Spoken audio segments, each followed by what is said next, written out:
This is Tech Addicts.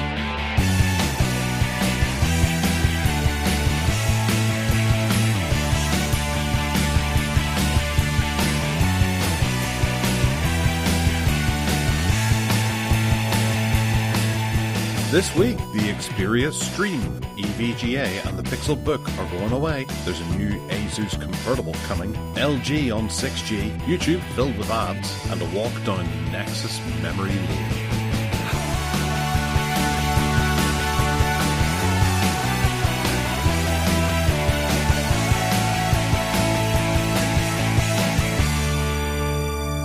Hello and welcome to the Tech Addicts podcast. I'm your host Gareth and I'm joined by Ted. How are you keeping, Ted? Hello, I'm alright, thank you. Actually, I'm very happy because the weather has... weather report.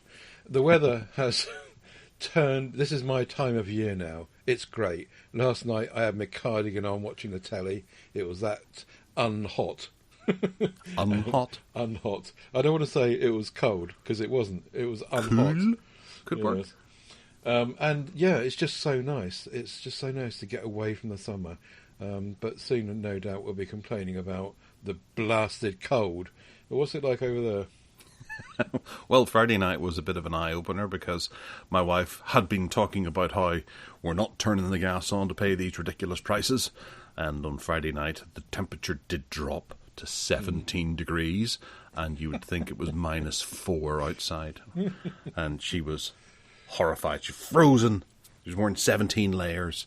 Had to go and get the 2 different duvets out of the hot press or whatever, or the cupboard with all the linen in the linen cupboard, and put it on the bed because she was frozen. It's going to be a long, dark winter. 17 degrees. They recommend that you keep your house at 18 degrees, so it's only 1 degree less. Yes, I'm in trouble. Looks like as soon as it dips down a bit, because I think we do have a bit of cool weather coming this way. Well, today it's sitting at 15 degrees. Right, lovely, isn't it? It's so nice to be able to cool down again. And where's the Met Office? Have they started their service again? Did they stop? I think they stopped out of respect for Her Majesty. No, don't start me on that.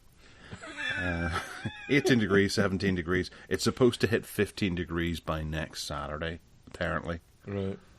But they've said it's going to rain next Saturday, and it's been sun-splitting skies and things. But I was out cutting the hedge yesterday again. Not again. No, it's just a lovely day, so I thought I'd trim it a wee bit more. I told you before, just cut it down and get rid of it. But then people will be able to walk onto my property and things. I don't like that. Put some plastic trees in its place. Yeah. Or barbed wire fence. Keep the riffraff out. Razor wire? Yeah, yes. That goes down well in Northern Ireland. Yeah. Anyway, yes. Right, Everything's yes. good. Oh, yeah, it's cool. I actually got a bit of tech this week. Now I'm thinking about it. I got a new security camera sent to me by Blue Rams to have a play with, which is quite exciting because the last 2 Blue Rams cameras I haven't been able to publish a video at all of because they didn't work terribly well. Oh dear. Yeah. That's not good, is it? They had to go back, and this one looks a lot better and seems to be functioning rather nicely. Good. Cool. Excellent. And I got the Anchor conference call thingy, which I've been threatening to do for so long. And it's actually quite cool. Have you used it yet? Yeah, I have. I'm using it now. And it's got multifunction use, so you can use it paired up to your phone. And it's also a Bluetooth speaker, which is actually not half bad. It's not brilliant, but it's not half bad. And so you can use it in that way. You can use it with your phone to take phone calls, which I've done.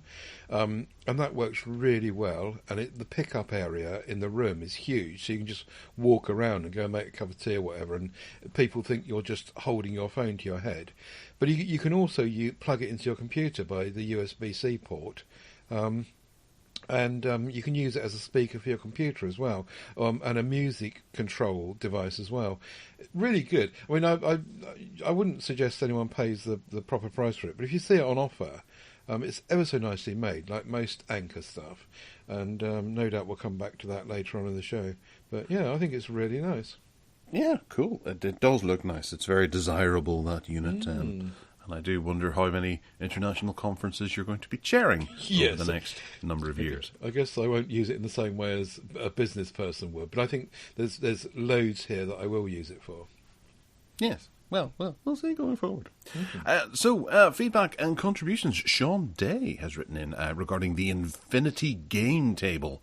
I think we discussed this some time ago. He says of it, like board games and like tech, then this could be for you. An interesting idea, but quite expensive at £899. Introducing the Infinity Game Table from Arcade 1UP. Who are a company who make those, those little video games arcade machines that you sometimes see in Smiths and things. Ted, I can't imagine you going into Smiths terribly often, but they're in there. Is Smith still going? Yes, yeah. I do expect you to be walking down a street and be able to see Smiths is there, but going into one is something I don't expect you to no. have done I never used W.H. Smith as a shop. I never really kind of liked. No, Smith's Toys. No, I've never heard of Smith's Toys. Oh, maybe it's a Northern Ireland thing. Ah. Bit like Toys R Us. Ah. Which is one we don't have anymore. No, never heard of it. Okay. All right. Well, this is available exclusively at Game. It brings digital versions of both classic and iconic board games built into its very own gaming coffee table. A 32-inch HD touchscreen, personalised dynamic zoom viewing, responsive tactile feedback, as well as Wi-Fi connectivity for online play. It sounds bonkers. Yeah, I remember it being in the pub. I think when we did spoke about something very similar to this a while back, and I recalled in 1980 probably when I used to go to the pub for lunch from work, and there was a Space Invaders game machine very much like this embedded in the table you were sat at, and you could just play this thing while you were having your pint at lunchtime. And it looks very much like that. Obviously, not as well made as a commercial one in that sense, but yeah, and lots of games thrown in as well. Not just one Space Invaders game, and obviously it's a touch screen and it's got a much bigger area to play with. So looks like fun for those with pots of money. Yeah, I did wonder what way this was going to work because of the Wi-Fi, you can play online, but you can also download new games, and there is a list of games that are there. But having a quick browse down them, I'm not seeing the obvious ones. There are things like Tic-Tac-Toe and Dots and Boxes, Connect 4, Cluedo is there. That's kind of what I was looking for. Was the Monopoly? Monopoly, yeah, we got that too. And Game of Life is there. Right. Yeah, Trivial Pursuit. Right, so the classic board games are there, and then available at the table or the game table store. Additional payments may apply, so you can buy more games. Right. Harry Potter puzzles and Infinity Pirate Battle, Minesweep. Sounds like it would be a really good family addition to, your one of the rooms in a family that the family could get round and actually play a game. Yeah, very much board game orientated. Very nice. Yeah. So as long as they keep up with the support for it, and it'd be kind of cool to be able to have a family who are divided up by two different continents or something, or divided up on two different continents, and you'll be able to play with them. Ah, right, yeah. But there's no camera or anything, or I wonder if you can hear them or talk to them.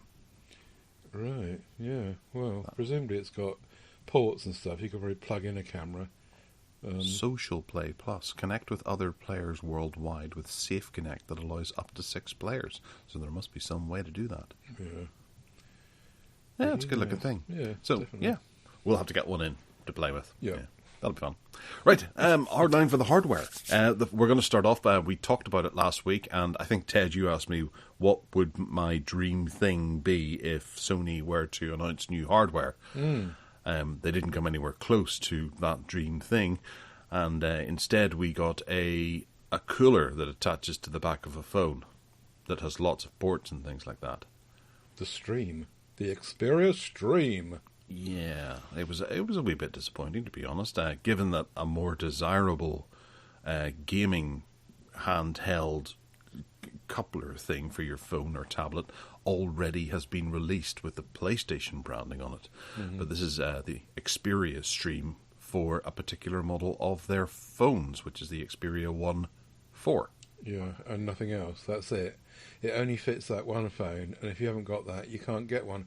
I did wonder if they were going to bring out a similar Xperia Stream for the 5 series at least. Probably the 10 series is a bit hopeful, but the 5 series, if they're taking that seriously, maybe that is the case. And it looks really, really nice. If you look at the pictures of it, they've got... it looks rounded round the back. It looks very much like a Moto mod that you put onto the phone. And it's got this huge kind of cooling thing on the back, and you can plug in, even Ethernet cable can be plugged in, as well as headphones and USB-C, and you can plug in what you like to it, really, and then send out the signal HDMI out to your telly and what have you. Looks really, really cool and really good. There's no word on pricing yet, apparently. So who knows what they're going to charge for it. But they did announce a gaming edition of the Xperia 1 Mark IV, which bundles this, and hikes the RAM to 16 gigabytes from 12 gigabytes. And they do have pricing on that. I think it was 1,300 quid. So if you were serious about getting one of these and you wanted to buy a new phone at the same time, I suppose that would be very convenient to get the bundle. But... yeah, it's just a shame that it's just locked into one phone. But I guess they must be very serious about this one phone. Well, yeah. It has a few ports on the bottom of it. There's a 3.5mm audio jack port, an HDMI port, a LAN, and USB Type-C port. That's what I just said. Try and keep up at the back. Did you? Okay, sorry.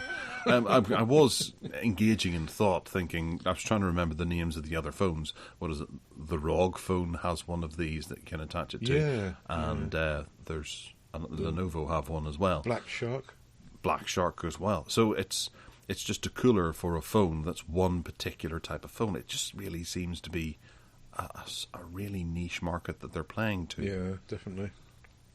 But maybe they're just testing the waters and... I'd buy one. If I had 1,300 quid, I'd buy one, yeah, definitely. I just love Sony gear so much that I just have to have one. So that you can play Angry Birds on it? Yes, exactly. You got the right idea. Angry Birds that doesn't heat the phone up anyway. There was talk about the fact that gamers have been complaining about the Xperia 1 Mark IV, that it had been overheating during gameplay, and they were suggesting that they were bringing this thing out to face that issue instead of trying to sort the issue out properly. It does sound like this is their cooling solution. And what, sorry? And charging people as well. So acknowledging there's something wrong with their phone, it doesn't work properly, you say, well, here's a solution. Have this cooling, this stream device, and we'll charge you whatever it is, another 200 quid, and then that'll fix that problem. But isn't that what happens? Didn't Apple do that with their battery whenever they intentionally throttled batteries or caused batteries to die? Then they charged people 30 quid to be able to replace them? Disgraceful. These companies... It's the way of the world. Yeah. Good old capitalism. Yeah. All right. There is a bit of bad news, folks. We're coming to that later on. This is a little bit of news. Google is working on a new Nest Hub that has a detachable tablet, which seems... I've never thought of my Nest Hub, the one with the touch screen on it, that, I'd like to be able to take the screen off and move it.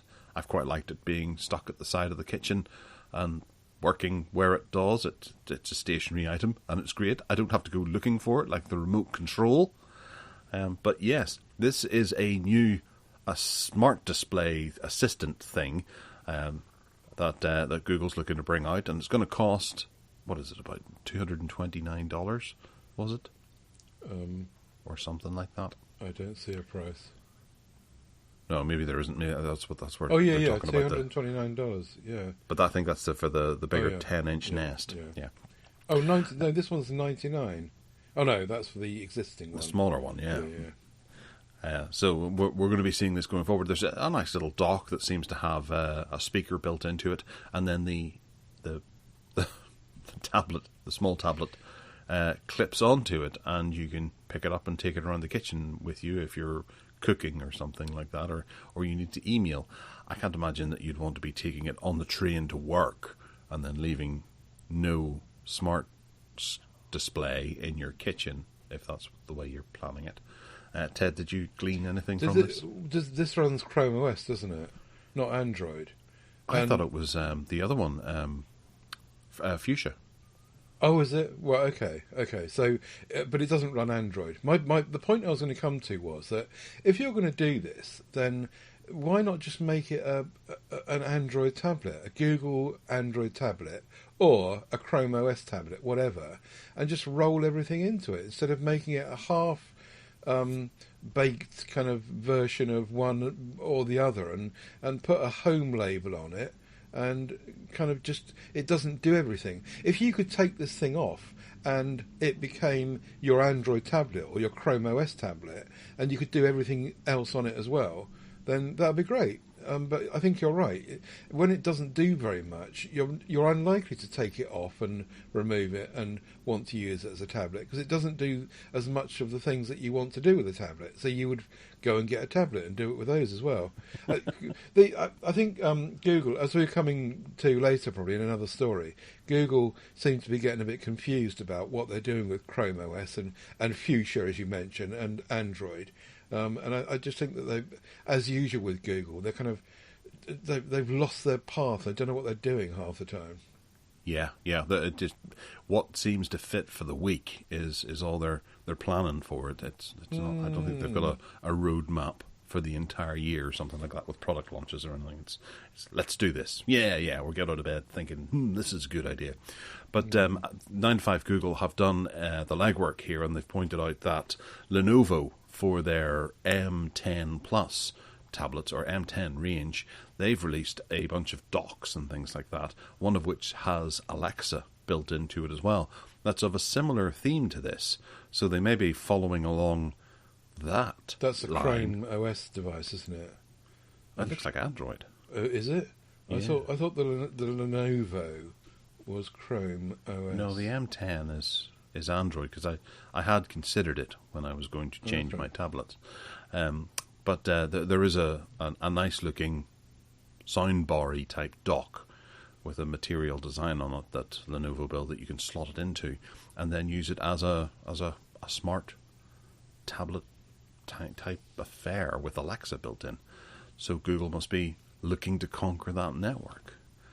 But I think you see in futuristic movies, you can imagine someone walking around the house with a tablet that's solely for the house. It's got all your controls for the house, and I think that might be what they're aspiring to have. I think of The Expanse. They always have these tablets, and then they kind of set them down, but they seem to be for the property that they happen to be in. Right. Kind of space age view, as opposed to the way we actually use them, which is we have a tablet and we take it with us everywhere we go. And it's in the house. We take it to our job or off on holiday and things like that. And it performs a number of different functions, as opposed to this, which might just be home focused and a hub for all that. So it might be the pure definition of the Nest Hub.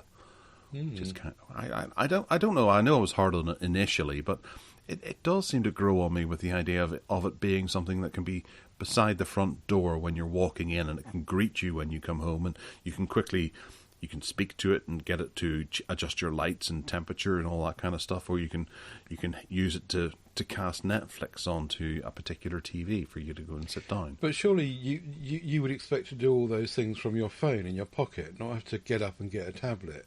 And part of the advantage of this is, for example, it sits in the kitchen, and if you're cooking a cake, you can quickly have a look at a recipe while you go and not have to rely on your phone because it's got a bigger screen. But what if this was to be sold, and then you could buy the stand that it comes on with the speaker, and then you could position it at strategic points around your room or around your house, so that whenever you go into the kitchen, you take it with you and you can set it down there, and it will be charged back up again. And then you go into the the bedroom, and you can set it there, and it becomes your night light and gives you a bit of news in the morning. Yep. Tells you about your day, and then into the bathroom where you can sit and watch Only Fools and Horses on the Kazi. And which is okay if it runs Android, and it becomes a tablet that's usable for all those things that you want to do on an Android tablet. Well, it does show YouTube and Netflix and Meet, which is useful for being in the Kazi. So and Pandora. What's Pandora? Pandora? That was an audio thing, wasn't it? I think it was. It was a music service, wasn't it? Oh, I want to see what Pandora app is. I remember that. Music and podcasts. Yeah, I've not heard of it for ages though. It's still going. But they've got that installed as opposed to Google Podcasts. Does this mean that Google Podcasts is going to be cancelled? Probably, yeah. And this is how we find out? The graveyard. No. But Duo's on there as well. And Meet. Hang on. Duo. No, Google Podcasts is beside Pandora. Right. Don't worry, folks, it's still there. It hasn't been cancelled. But there's 2 different broadcast options. That's bizarre. So maybe you can broadcast upstairs, broadcast downstairs. Can you set broadcast zones? So that is something, oddly, my wife can do it, but I can't. If I say broadcast to my son's bedroom, Google goes, okay, and then broadcast around the house to my son's bedroom, or to Austin's bedroom. And then if my wife does it, she can broadcast solely to that room. It's weird. Yeah, they need to be careful about what they put on this and what they don't put on it, what is available and what isn't available. Presumably there's no Play Store where you can just install whatever you like on an Android device, so you've got to just take what you're given, really. It's almost like a little walled garden of what they think that would suit this product, and that's your lot. A bit like an Amazon Fire tablet, which we'll come to later as well. That they give you what they think that you would want to use with the given device. Don't know. If anything, it just shows that Google is fast becoming a company that you can't really rely on to have a consistent a line of hardware in your life. Becoming? And we're going, becoming? What's this becoming bit? Yeah, well, usually with software that's the way, but with hardware you knew that there was a Pixel or a Nexus device coming out next year, and we've gotten used to that. Yeah. But with these hubs and things like that, they change quite frequently, and they're getting rid of one and bringing in another, which is completely different to what you had before, because there's going to be houses with loads of minis around it, maybe. Like mine has tons of minis in it, and a couple of big ones. Like I've got my Max over there, which they discontinued. They didn't make a Max 2 for me to upgrade to. So that big booming speaker has been done away with for a slightly smaller, not quite as boomy speaker. So I cling to that Max with my life until such time as they go, no, it's not supported anymore. Yeah, it is a shame with Google and hardware. You're right, which we'll also come to a bit later. We will do. Okay, next up is a bit of hardware, Ted, that I think that you're going to want to have in your living room to have a play with. Oh yeah, this is the reel-to-reel. Did you ever have a reel-to-reel tape recorder player? No, but I did use them a lot when I worked in radio years ago. Oh, I just love this is going. I mean, when I was a child, we had one of these. I don't know where we got it from. I think someone gave it to us, and we had such fun recording with this thing. And it looked amazing because it had these great big 2 reels on it, and you had to feed the tape through it.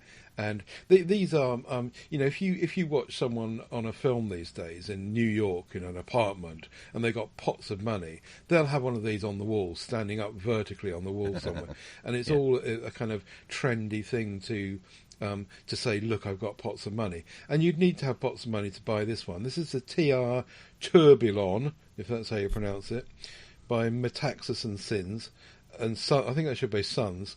And it says Sins. Perhaps it is Sins. They've repeated it as Sins twice there. Look.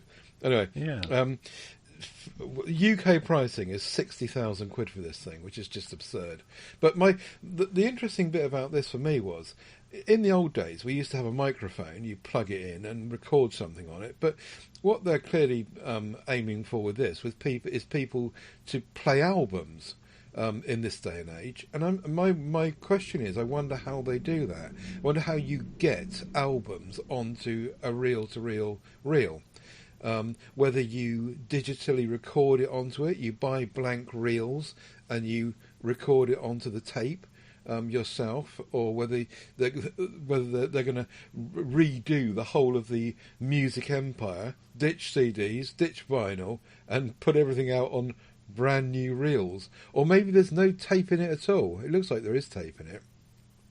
Anyway, it just looks like a lot of fun, and if I had £60,000, I wouldn't be wasting it on this.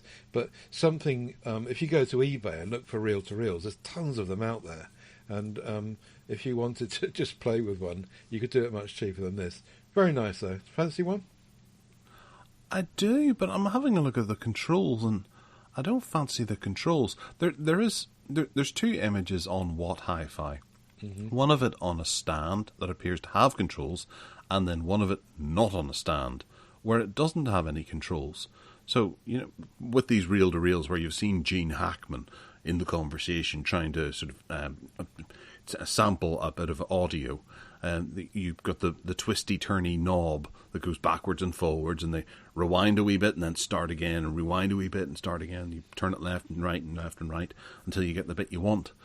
There doesn't seem to be any controls that does that.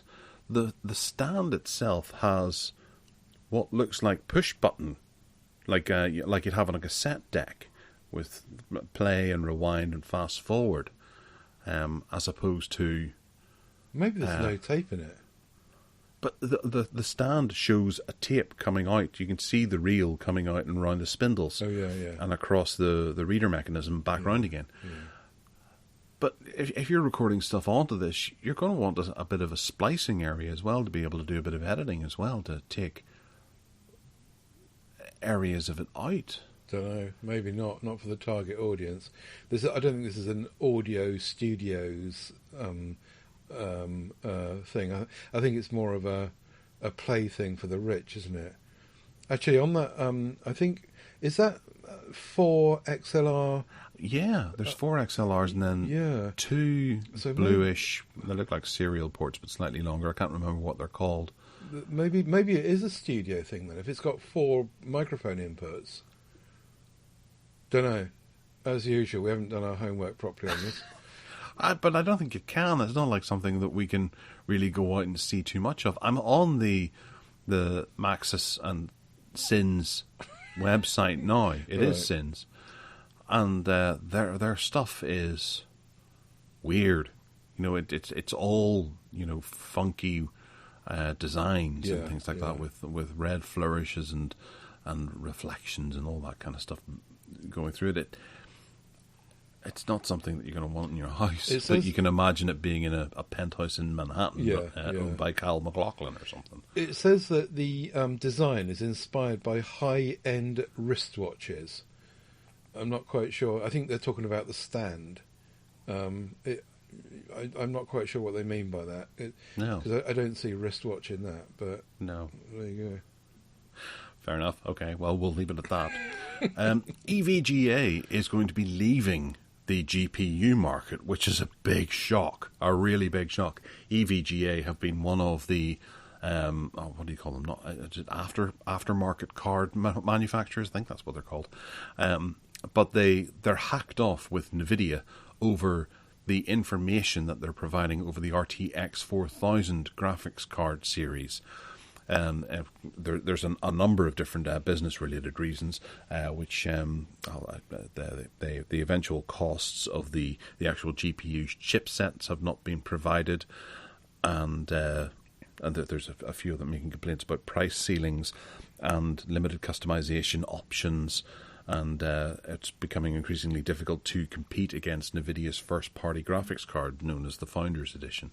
So they've decided, that's it. We're done. We're no longer doing this. EVGA is one of the more reliable brands, one of the better brands. I actually have an EVGA PSU inside my system, and I've had it for a long time. It's a 1000-watt one, and it's been on every day without an issue. So I do consider them with high praise. So it's a real shock that they're shutting the door on this whole avenue. They're not talking about going into collaboration with AMD to produce rival cards. They're just closing the door on graphics cards entirely, which is insane. It's almost like Ford turning around and saying, "Oh, we're not making cars anymore. We're done." Are they not making anything else, or is that all they do? Oh no, they do. They make other hardware as well, All kinds of computer parts. It's just this particular aspect of it, the graphics card. They're done. Okay. So they would be one that I would absolutely look at when considering buying one, because they have a better reputation than some of the other ones. Right. Okay. Really sad. That's a change to the landscape. Big change to the landscape on graphics cards. A firm suddenly decides to stop doing something. A bit like LG's mobile division, I suppose. They suddenly wake up one day and say, "No, that's it. We're not making phones anymore." And that's it. But we will make everything else. Yeah.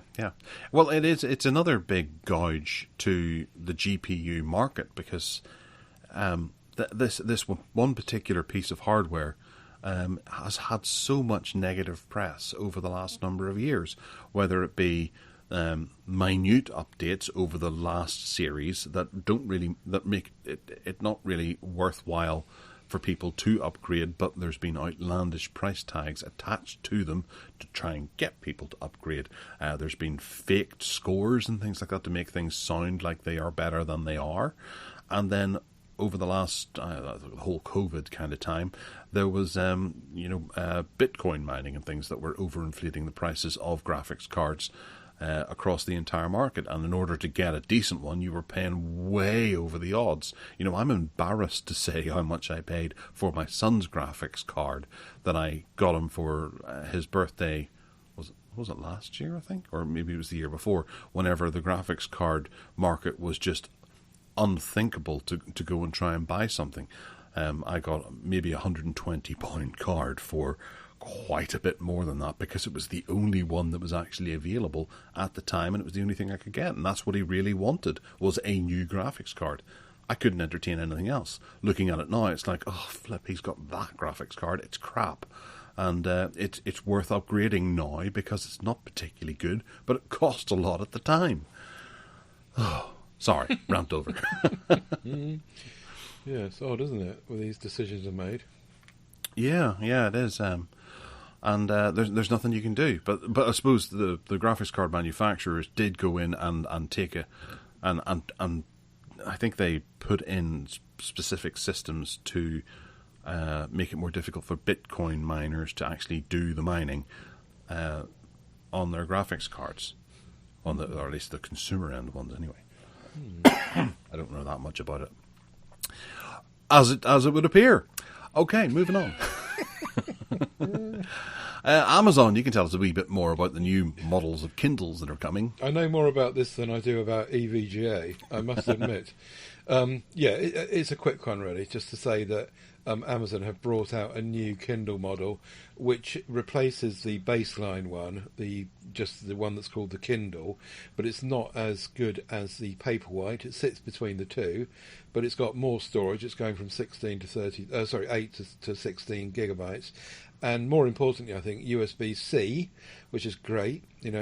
Something else ditches micro USB, and it's got a front light and looks really nice. And I think we're talking about $99. I've not seen it yet in the UK, spoken about, but it will come eventually. But I think in America, it's going to be starting at $99. Is that right? I think I said that right. And they've upped the PPI rate as well, so that it'll be easier on the eyes. It looks nice. If you're in for a baseline model of Kindle, I think this is significantly better than the one that came before it. Particularly as they've upped the battery as well. Oh yeah, I've forgotten that bit. They've upped the battery, so they're claiming that it will do 6 weeks on a charge instead of about 3 weeks. So almost like doubling the estimated time of the battery. So yeah, very nice. Oh, here it is, $99. No, that's the kids one. It's $119. So I think it'll be 99 quid. So yeah, new Kindle. 99 quid, that's interesting. That could work for my mother and her books. Yes. Yeah. Okay. So that's £99.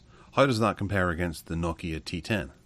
The Nokia T10, if you could get it, 64 gigabyte. That's a lot more storage. Yeah, they've released the T10 in America, North America, in the higher capacity version.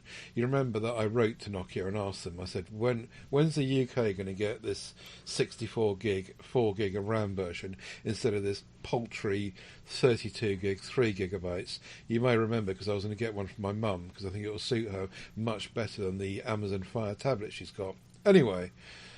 So they're rolling this out now in America and not letting us get any of it.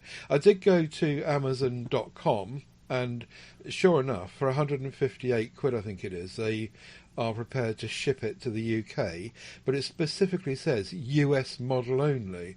And it makes you wonder if it's been in some way doctored. I mean, certainly the cellular version of it might well not work worldwide on the bands if you want to use it for data and so forth.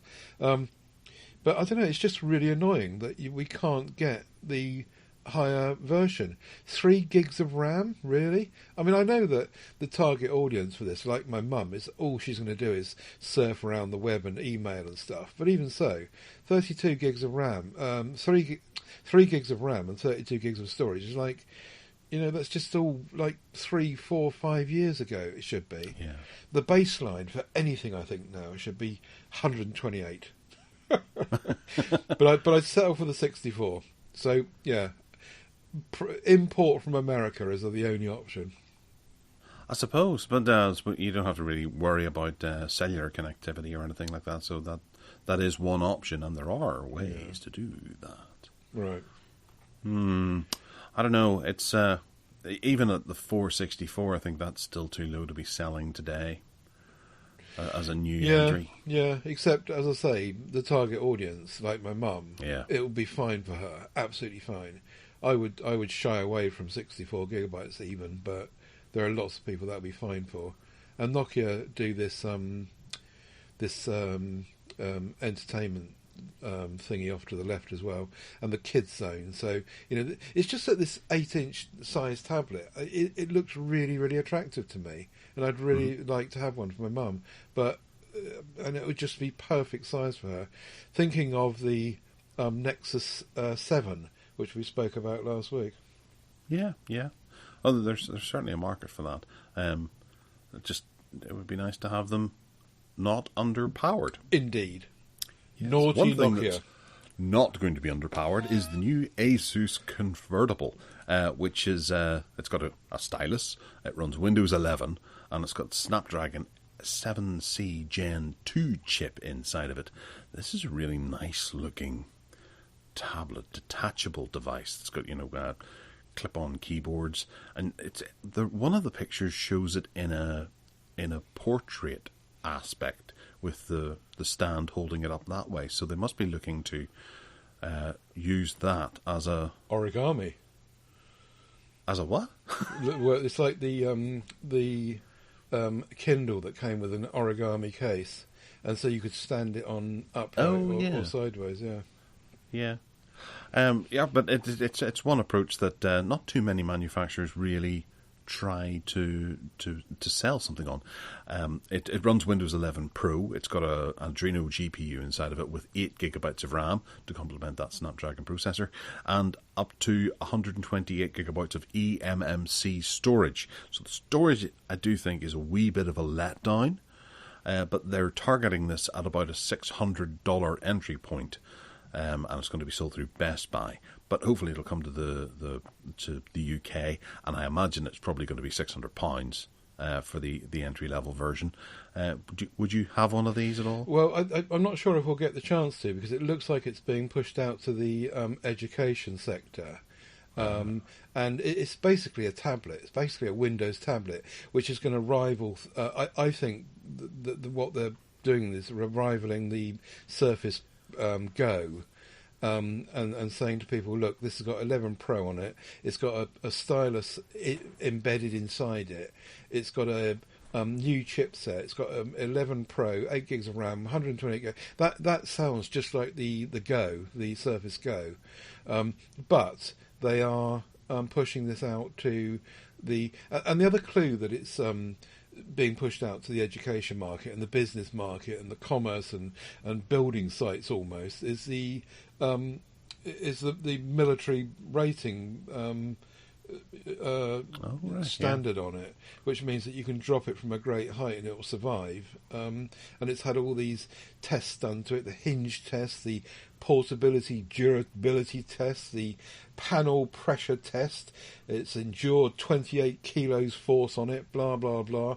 Keyboard durability, shock test, vibration. So it looks like it's out there with the likes of stuff that's going to take some abuse, and the education market for kids is likely that. So I don't know whether this will go on general sale to everyone or not, but if it did, it would certainly be, for anyone looking for a Surface Go type device, an option. I'm just quickly having a look down at some of the comments there, and it is notable some people are already asking about whether or not it would run Steam. So there must be some aspirations toward getting SteamOS on here, or Linux and things, where these little tablets could perform a wee bit better. Yeah. So it would be something of a Steam Deck. It does look nice, yeah. And Asus stuff is usually really well made, and this clearly is very well made as well. I do like the way the stylus goes into the corner, so you've always got it with you, and it supports the what's it standard on stylus? What's it called? Can't remember what it's called. Oh yeah, the thingy. The thingy. That's the one. The thingy standard. So yeah, very nice. I do like it, but I'm not sure if we'll see it. Great. Well, unfortunately, we aren't going to see a new Pixelbook. What?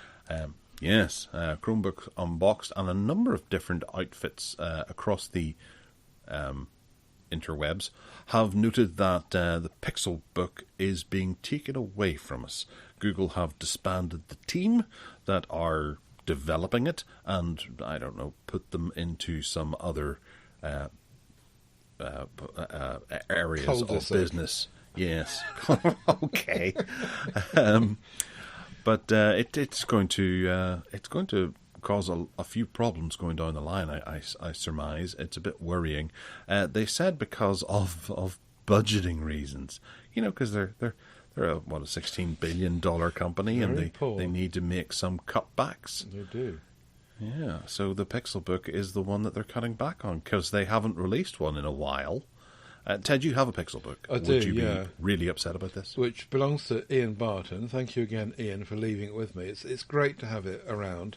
And it runs out of end of life in 2024, so after that it won't be supported anymore. The Pixelbook Go, it will last longer because it came out later, but it's a different beast. I don't think Google were ever very serious about producing their own Pixelbook hardware, Chrome OS Chromebooks. I don't think they were ever serious about it. I think they put them out there to encourage other manufacturers like Acer and Asus to do this, and they did. HP, for example, they've got this $2,000 thing called the Elite Dragonfly, and it's just all singing, all dancing. You've got a really good Chromebook as well, and I think that Google just put the hardware out there to show people what could be done. And the Pixelbook that I've got is absolutely stunning. It's gorgeously made. It really is a lovely bit of kit, and still is, even 5 years later. It's just lovely to use.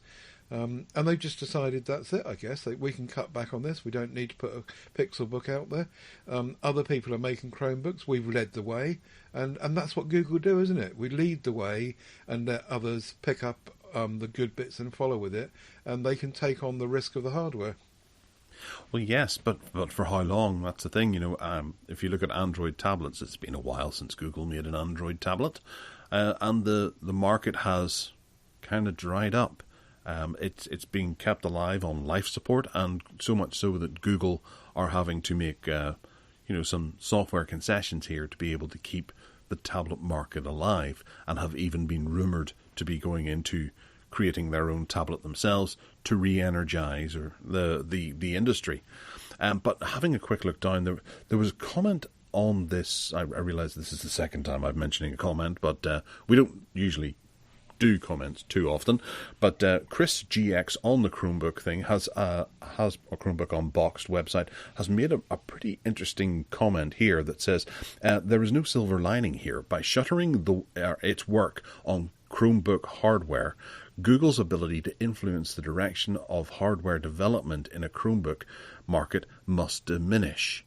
The horizon of Google's consumer hardware ambition is clearly set on ambient computing alone.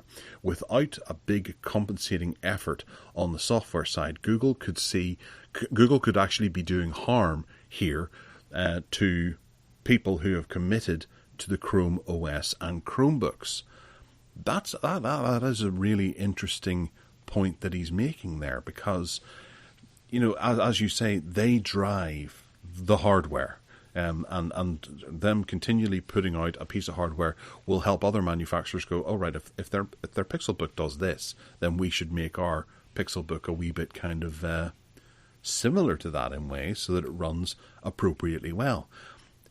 If they stop doing that, and weirdly the Pixelbook and the Pixel Chromebooks in general have always been fairly high-end, expensive devices that mirror the likes of maybe Apple's MacBook and their laptops and things like that they've been putting out, as opposed to Acer and Asus, who have been doing something that have really undercut that.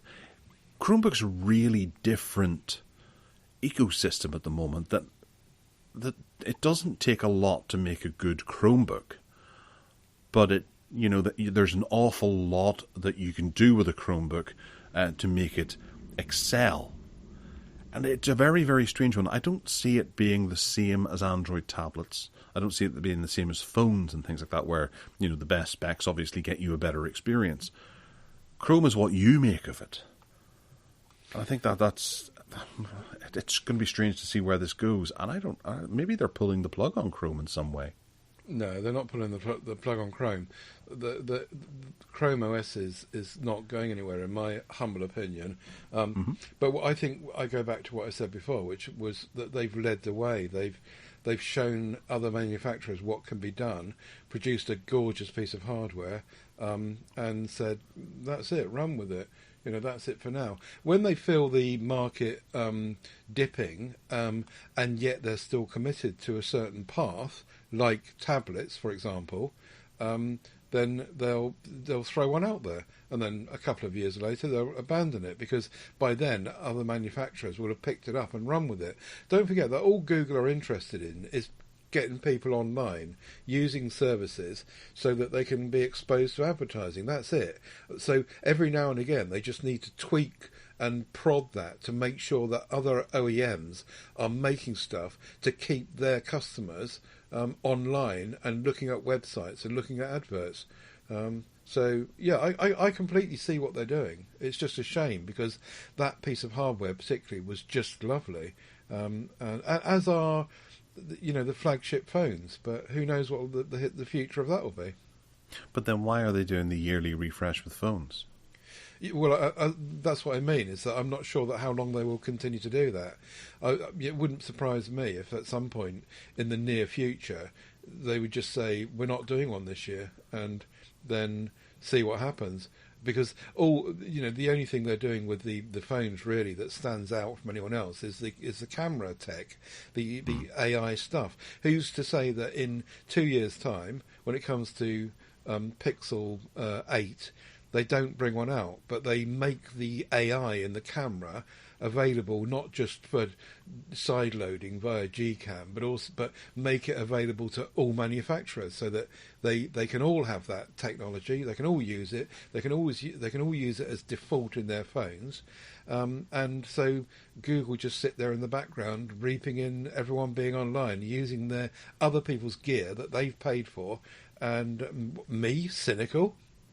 Well, I suppose what you're saying there is it is quite true. If they have their Pixels out there, then they do have more first-hand information coming in as opposed to relying on Samsung to take their hardware forward and hope that the information coming back is correct. Yeah. They do have that. They know exactly what they're collecting from pixels. Yes, that is true. But what I'm saying is that if that plateaus, if Google get to a point where they say, we don't need that this year, we think that we'll skip a year, because like they are doing here with the Pixelbook, we don't need this just now, so let other people run with that. We can't bring anything staggeringly new to this by bringing out a piece of hardware, so let others run with it. If we feel next year we need to change that, then okay, we'll change it at that time, to get our grasp back on what we want to bring out and what we want to tease OEMs with to put into their hardware. Yeah. It's a funny old game, isn't it?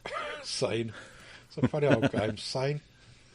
And another thing that's a funny old game is the fact that the EU antitrust has decided, or antitrust Android thing has decided to fine Google for their unfair usage of the Google search engine on phones up until, what was it, 2018 or something like that? Yeah. Because Google, the search giant, thought it was okay to put its search engine on phones by default, when they should have actually had, I don't know, made available back then Alta Vista, and all those ones. Ask Jeeves should have been on there for people to be able to use that as their search facility. Is that right? Which you can now do.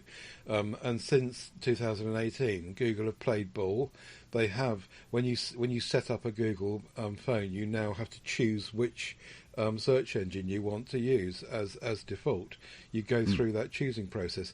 This goes back to a time when they weren't doing that, and I think it's just a bit unfair, really. It's like the EU just trying to make money out of a rich company to feather their nest. When Google have been told about this, they've capitulated, they've towed the line, they've changed it, but they're retrospectively fining them for what they did before they were corrected. And I've said this before on the show. I go back to it that other firms do this, like Amazon Fire. Why aren't they being screwed to the wall? Because they don't offer the same choice for people. And Huawei, well, I know it's not their fault, but if you buy a Huawei phone, you don't get a choice of which services you can use. Why aren't they being screwed by the EU? And then Microsoft's going this way as well, where they're going to be keeping the keys to your hardware up on the cloud. So it's going to become impossible for you to uninstall Windows and install the operating system of your choice on the hardware that you may have bought yourself. Yeah. I just think that if I owned a company, I don't think it would be fair that someone told me how to run it. That's the bottom line. I don't. Yeah. All this monopolies kind of thing, I just disagree with fundamentally.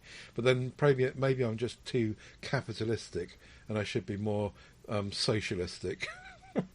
Well, yeah. It is going to be a point where whenever you pick up a tin of Heinz baked beans and then open the tin, you're going to find out that there's actually Heinz baked beans inside of the tin, and that's not fair. There should be the option of Branston beans being inside the tin. Yeah. On the other hand, obviously the EU need lots of money to keep doing what they're doing and screw everyone over in other ways. Yeah, let's not go there. That money's going to go back to the people, or is it? Or no, exactly. Yeah. So LG have successfully transmitted some data over the 6G terahertz. 6G? Yeah, 6G is becoming a thing. This all sounds really impressive, and they're able to send this information so fast between two different points 320 meters apart. So if this was to roll out, then they would need to have masts around about 300 meters apart across the country in order for us to use it. I don't think this... I wouldn't call this a success at the moment. Whenever they manage to do this and they span a kilometre or even a mile, then I would like them to go, woohoo, look what we have done, because it's not great having faster speeds over shorter Yeah, distances. that's the problem, isn't it? Is that it might be 50 times better data rates, and reducing latency 10 times better, but actually, you're quite right. They've got work to do on this because it's no good, because you'll never have a mast every 1,000 feet right across the country. So.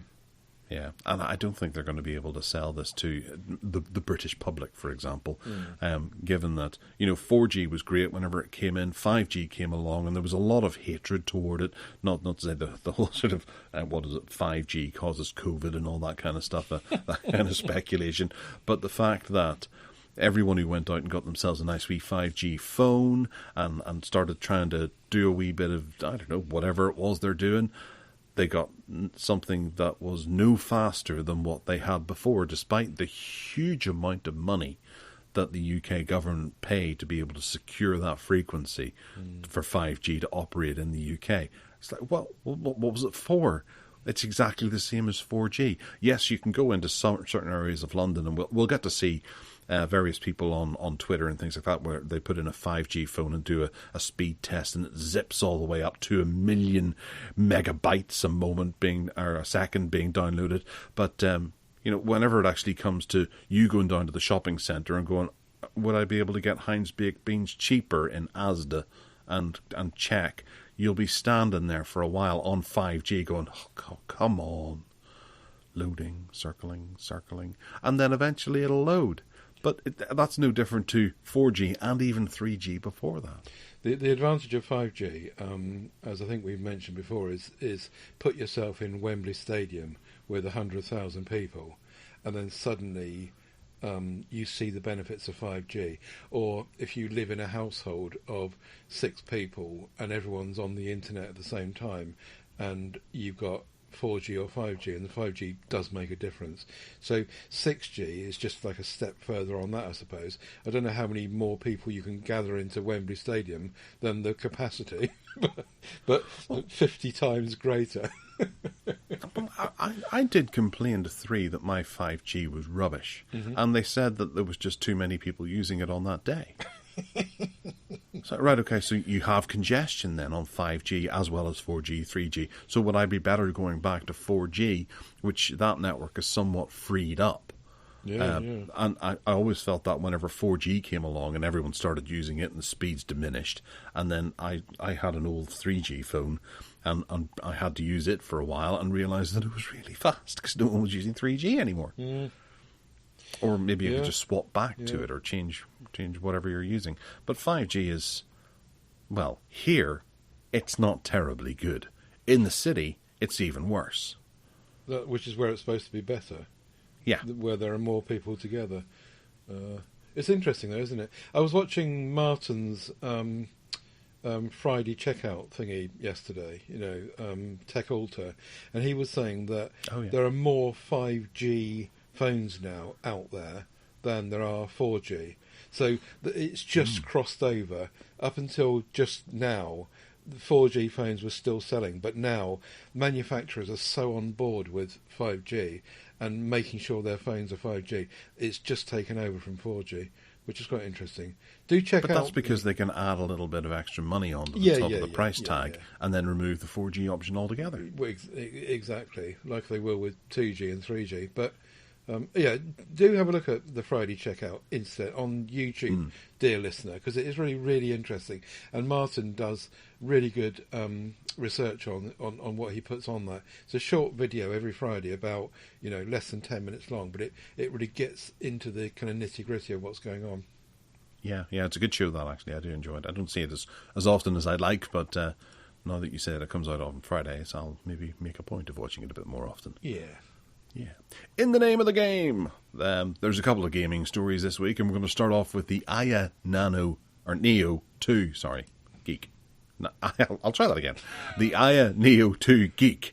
Pricing and some colours and things like that have been made official. So this is a new Ryzen 5 6600U or a Ryzen 7 6800U with a Radeon 660M or a Radeon 0M, gaming handheld device that is a wee bit of a kind of a Steam Deck type thing that allows you to act or play your games on the go. Ted, this is a nice one, isn't it? It is, and the news here is that because I think we did cover this on the show as a coming soon before, because it was unveiled in June. But the news here is that they've decided suddenly to, instead of it being $600 or thereabouts on release, it's $750. Hooray! Yeah, exactly. But laying aside that, yeah, they've put some information about the different colours you can buy it in, and firmed up some of the specs. I don't know when this is going to be available worldwide, globally, but it looks like it's a Kickstarter campaign anyway, doesn't it? They're talking about early bird pricing. But yeah, looks really nice. There's a lot, as we'll find out in a minute. There are a lot of these coming along, aren't there? It's almost like maybe it's just because we on Tech Addicts are homing in on this area, but it feels like that everyone's making one of these. It's where it's going. But if you were someone who were not tuned into this area, perhaps it wouldn't feel like that. Perhaps we're looking for it. Well, I do think that they're tapping into the right market, because it's a very obvious market to tap into, where you can sell a piece of hardware to the people who have PCs and Steam gaming libraries, of which I think last count there was 75 trillion people who had these, and each of them has about 2,000 games each on Steam. So they have a whole game library sitting there ready to go that they're busting to play, and they can't always sit down at their computer to play it, so they're looking for ways to play it on the go. Yeah. Here we go. These things will sell like hotcakes to all of those people. Every single one of them is going to buy one.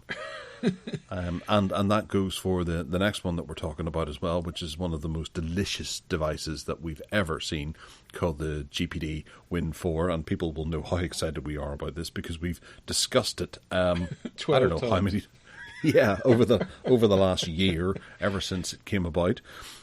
So yes, they have been poking fun at the Steam Deck by pointing out just how different the sizes are, given that, what is it, the Steam Deck is 298 millimeters in length, whereas this is 220 millimeters in length. This is 92 meters in height, whereas the Steam Deck is 117 in height. The Steam Deck is a big beast that you could beat people to death with, whereas the Win 4 from GPD, they're not going to die if you try to beat them to death. They'll probably live. However, it's, the keyboard is really fiddly, isn't it? So if it was bigger, the keyboard could be bigger as well. Well, I still reckon that, given the dimensions, they're not small. 220 millimeters is 22 centimeters. And if where my ruler's gone? Yeah, my ruler's gone as well. We're both rulerless. I can't find mine. Oh, I've got a scale here. I think one of them is 1-to-1, isn't it? No, I haven't got one handy. No, neither have I. 220. I can envisage what 220 is, though. It's still quite big, I reckon. But if you take out the two edges from that envisaged space and then see what's left for the keyboard... Oh, here, there's some sweets in here. They're going to... Pay attention. Right. Would you like me to go and get a tape measure? I'll make the sweet. You talk. Stand by. I'm going to go and get a tape measure. Hold on. Oh, hang on. You said tape measure. I've got one. Here. Right. You can talk to the listeners. While he's gone, there you go, folks. It's that long. That's about the length of, I'll not say, 22 centimetres, and it's about 8 inches, between 8 and 9 inches long. Right, I'm back now. That's all right. We've talked about it. I've got a tape measure here. 220. Right, I've got that, and that is that's going from the beginning of my space bar to the end of the first cursor key on my MX keys, and the middle bit is going to be about, for the keyboard, is going to be probably about 18 or 17 centimetres. Those keys are going to be really small. Yeah, but they could be smaller. They could, yeah. We've seen that. But they're not, which is great. FX Tech Pro, which are completely unusable, if you remember. And if you cast your mind back to the Palm Trio or the BlackBerry, they had a full QWERTY keyboard with little fiddly keys. Yeah, they did, which is why I didn't use them. Anyway, the point is, going back to the original point you were making here, is about all these people that are going to be buying one of these, or one of the last ones, or whatever it is. The more of these that are out there flooding the market, the less there's going to be of any one company being able to make a killing on it. Because if the market's flooded with options, your 3 trillion people suddenly becomes, well, we'll only get a slice of that pie. There's not that many when it comes to... Yeah, there are... Yes, we're seeing 2 different things coming along here. This is a full system. This runs Windows. Then there's the other type, which are dedicated streaming devices, like Logitech are making, and things that have clients that allow you to get on to... You have to have the hardware sitting in your bedroom or office that runs Steam on it, and it'll just stream it over. And that's been around for ages. Steam even put out the Steam Link. Remember those? Yonks ago. These little boxes that you could plug into your TV and stream your Steam library to your TV. Right. And they had a games console controller as well that you could use. They're 2 different things, you know. So one is going to be considerably cheaper than the other. These are going to be about £1,000 each, whereas those Logitech style stream devices are going to be roughly, £200 to £300, because they'll do a bit of Android gaming probably, but their focus will be on accessing a library that's being processed by some other hardware that may have a subscription attached to it. So it can't be priced too high, otherwise it won't be worth your while. But for gaming on the go, this is like a Nintendo Switch, but for your Steam library, for which there's maybe 5 different devices currently on the cards coming, right. maybe more. But some are trying, and they're putting out pretty bad handhelds. If you go to AliExpress, you can see them with rather rubbishy processors and things, but that's just like a proof of concept. Mm-hmm. And those are selling, which makes you think that these are going to be a bit of a gold mine whenever one of them does actually manage to really hammer it home. And the Steam Deck is the obvious choice here, because it's the one that's currently available, and it's done by the people that you're looking to stream the library from. Yeah. So it's going to be the most likely and the most compatible. Other ones are going to be more prone to quirks and issues and problems. I've just scrolled down to see the diagram, which I hadn't scrolled down to see before, and you can see from that how much bigger the Steam Deck is. However, it does have touch pads each side as well, and I would imagine the speakers might be much better, for example. So this kind of taking the mick out of Steam Deck, it's not really. It's a bit like apples and oranges, really, isn't it? Yeah. I think the Steam Deck will have the last laugh. Whilst I say this one is absolutely gorgeous and very desirable, I think whenever it comes to you playing something like a real-time strategy game, you're not going to be able to do that very well on the GPD Win 4, because it doesn't have those touchpads, and Steam has put an awful lot of work into making sure that those things work brilliantly. All right. Have you not got one yet? A Steam Deck? Yeah. No, I'll be waiting for the second gen, which might not be that far off if rumours are anything to go by. Okay. But you can tell us about the Anbernic that's coming soon. Well, I'm hoping that you can, really, because it looks lovely. I just kind of looked at a picture of it and thought, yes, Game Boy, it's back, a real Game Boy. But I don't really know anything about it. 32 gigs of storage, twin micro SD card readers. I'm not quite sure what that's about, but no doubt you'll enlighten me. 3,500 milliamp hour battery. It is Wi-Fi hook upable. And only $129, it would seem, $130 for this little device. We spoke about one very similar to this on the last show, And I said a similar thing to you then about, flooding the market, that everyone seems to be doing these things.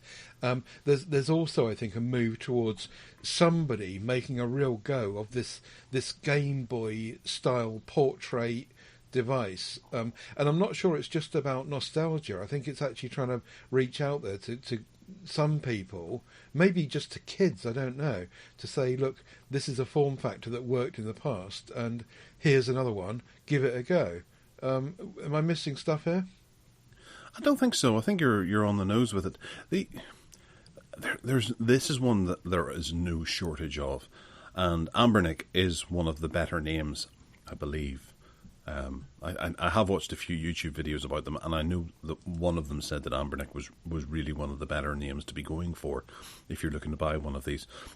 But it does seem to be every couple of months there's a new version of them coming out, or some sort of new model that has a better control system or a better screen or something into it. So it must be just a limited run of hardware, and then they go back to the drawing boards and do another limited run of hardware. But yes, with the 3.5 IPS display, which is 640 by 480, this will be quite a nice little device to play some of your old classics. And the idea of the two SD cards, that could be a couple of different reasons. One could run the operating system, and then you could hot swap the other one, which has different collections of ROMs on it.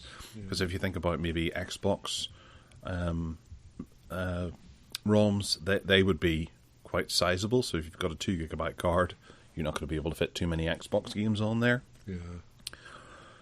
Or you could maybe have it running 2 different versions of some sort of emulator, whether one of them's RetroArch or one of them's some sort of Pi-hole type release, or Raspberry Pi based emulation thing. I don't know. But yeah, I'll be watching some of the videos on YouTube to see what this is a bit like, because I am getting into these. I like these things. Yeah. It'll be interesting to see which one ends up being the closest to a Game Boy experience, because I would be interested in that over what Nintendo are doing now, and with these kind of landscape sideways things. If there was a real contender that felt like a Game Boy and did the similar things, then I like that whole portrait thing. Yeah. I'll see if I can find the fella on YouTube that I've been watching videos. He seems to put them out quite frequently, but I can't remember the name of his channel at the moment. If I remember before I put the podcast out, I'll try and stick it in the show notes too. But I'll have a quick look through my history and see where was it. Retro Game Corps? No, I don't know. I can't remember. But he seems to get them in really frequently, and is able to compare them all the best, and generally puts out every 6 months which model to buy. Right. That sounds interesting. Yes, do find the link. I shall do. But in the meantime, we'll have a little bit of a chinwag over flapping traps about apps. With YouTube running out, or testing out a new approach to free viewers on YouTube, where they may see up to as much as 10 unskippable ads in one break, or before the video actually starts. Now, I had a read at this before, and I noticed that I can't remember if it was on Reddit or on Twitter or something. People were saying that they were already seeing this, and they were concerned that this might happen during the video that you're watching. And people were saying, yes, can confirm. It's not like 5 ads throughout the life of the video that you're sitting watching, but it's actually 5 ads before, and then it can stop for a wee while in the middle, and then some at the end, which you're forced to watch before you can move on to the next video that you might be watching. And people are speculating, are Google or YouTube trying to put people off watching YouTube videos? Is the content too much? Is the storage costing them too much? Are they having to generate more money because of the amount of storage that they're using? And I thought about how the Queen's funeral, if you go on, you can have a look at some of the videos of the lines of people queuing up, and the coverage of the Queen of the whole funeral thing, and they can be up to like 4 hours and 52 minutes long in full HD, maybe even 4K, sitting on YouTube servers. You're like, oh my word, that's a huge amount. For them to be able to capitalize on that and make some money out of that from advertising, I don't blame them for something like this, and it will push people toward paying for the premium side of YouTube quicker, because it's amazing, not having to worry about ads at all. And it's one of my absolute must-haves now, because I couldn't go back to watching an ad on YouTube, and I haven't seen one in years. What do you think, Ted? Yeah, I agree with you. I happily pay my $11.99 a month, and I know that other people find dubious ways around that and pay less, but I do pay them officially. And just to be clear, this story is about a test that Google did, and some people, particularly on Reddit, as you say, jumped on it, found it, saw it happening, and it hit the headlines. And then Google defended it by saying, actually, we were just testing this out to see what we might be doing in the future or whatever. It was just a test, and they have stopped it. The test ended. And yes, you're quite right. What they were saying was they wanted to, instead of annoying people, the test was about lumping the adverts together instead of keep breaking it, so that people were able to see longer lengths of actual video between the ad breaks. A bit like watching ITV, really. What you watch an ITV show in the UK, and you have an advert break, and there'll be about 5 adverts in the break. And you might have that 4 times in an hour-long programme. And that's how it used to happen, for those who don't remember it. Well, it probably still does, actually, but no one watches it anymore. And I think they just have 3 ad breaks now. They have 3. Something like that, yeah. Yeah, but you would have 5, 6 adverts in each one, and each one might take 5 minutes. In fact, they're longer. If you go to somewhere like Gold, that channel, the advert breaks are even longer, like up to 10 minutes. Anyway, The point was that Google are saying that, they think that their customers, if you've got to have ads, they think their customers would rather have them in blocks like ITV do, instead of stopping every 2 minutes for another one, even though those might be shorter. That's what it was all about. Okay, all right. Well, that's fine, I suppose. And it's hard to imagine what they're going to do going forward. I imagine YouTube must be incredibly expensive to run. We feel sorry for them, don't we? Well, I do. Whenever I noticed that video, and I just thought, wow, and that's going to be sitting there, for anyone else to come along. And who's really going to sit down and watch 4 hours and 52 minutes of nobody? It's a sneaking queue. Completely pointless, isn't it? Yeah. Because even if you did happen upon that, you might watch 2 minutes of it, but you're not going to watch the whole lot. It's just stupid. What they should do is limit the upload lengths or something. I don't know. I'm not sure if there's an answer, really, but... No, and then people do game streams as well, so they can sit down and actually play a game for 4 hours, and then you can watch that as well, again, sometimes in 4K. And it might have limited viewing. You might have 200 views whenever you discover it, and you're like, oh, flip, it's been sitting there for 3 months with 200 views. We did that with that Hangouts. We had the PSC 500th show. We set that up as a Hangout and uploaded it to YouTube, and that's still there. Oh, right. You can go and watch that, and it was like an hour and 10 minutes and it's just sat there. It's sat there on my YouTube account, the very few YouTube videos I've ever uploaded. But it's there, an hour and 10 minutes of just something that no one's ever likely to watch again. God, imagine if they did that, if they turned around and just said to the channel providers, well, you're going to have to start paying for storage now. Yeah. If they would actually go through and just have a clear out of all the crap. Yeah. Definitely. That's one way they could do it. That'd be easier. I'd have to get rid of all my videos. I think your videos are lovely. Right, okay. You're just hoping that I don't cut you off. Right. Okay, so we got the iPhone launch last week, and it goes without say that someone has gone and taken their their fun little feature, which is the dynamic island, and they've ported it to the Android phone, or at least made a version of it for the Android phone. Ted, tell me that you've had a play with this. No, I can't because I haven't got the right phone. You need a Xiaomi to even get in on this. Oh, right. It's some developer that works in the MIUI theme kind of developers section, and they stuck it in the theme store. But it'll come if you look at the two videos embedded on the Android Authority website and the link in the show notes. You'll see that it's really nice. It's really clever. It's really smart. It's interesting what this developer has done for Android, and I still think that the Dynamic Island is great. I think you've got to tip your hat to what Apple do, and keeping it so secret so no one knew about it, and out it came, and I think it's really nice. I know people hate it, and I'm probably in a minority, but I think that will change.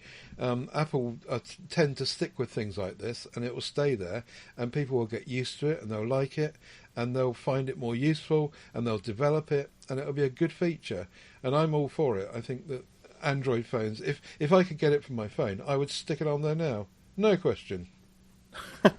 Okay. It does look very much like the notification shade, but smaller and cuter and more fun. But exactly. No, I don't know. I like it. I do. I think it's a novel idea, and once people start realizing the features that you can have there, then obviously they'll be won over by it, because the notification shade won people over on Android. Exactly. Good for you, Apple, I say. I don't normally say positive things about Apple, but on this one, I like it. Yeah. I'm on board with you. It's good. Okay, Windows. Windows has released build 25201, 25,201, with full screen widgets, because that's what people want.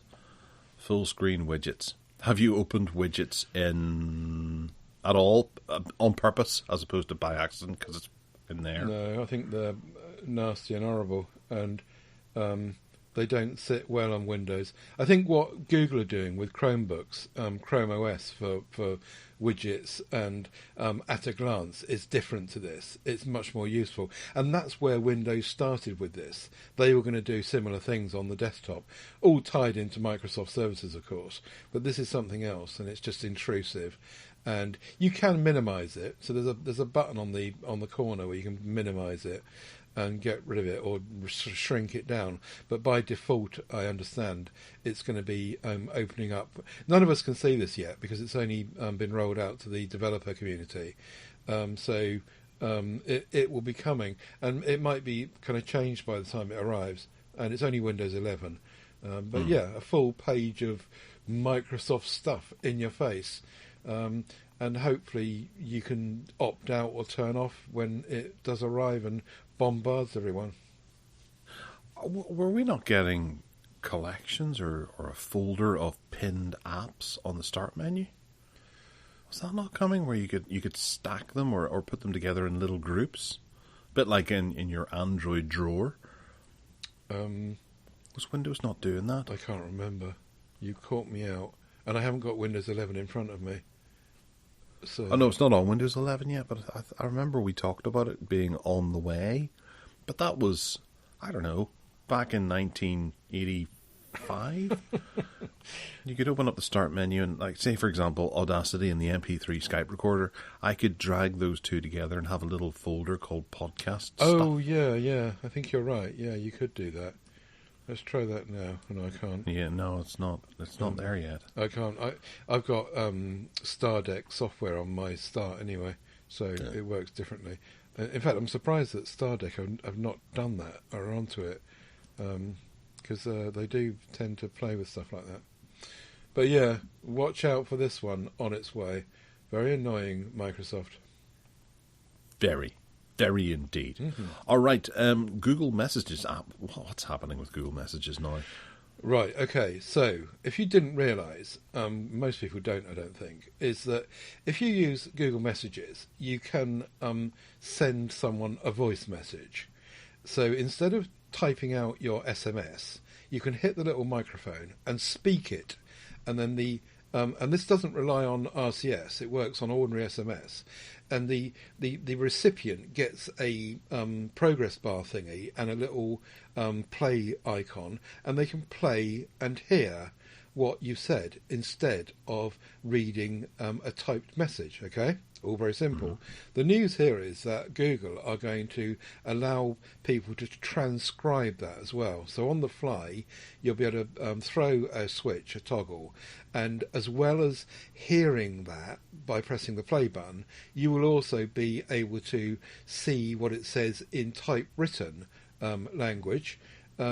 If you want to, and this would help people, for example, who are deaf or hard of hearing, that you'll be able to, Google's audio translation tools will just take that. Now, I don't know anyone who has ever sent an SMS as a voice message in this way. Do you?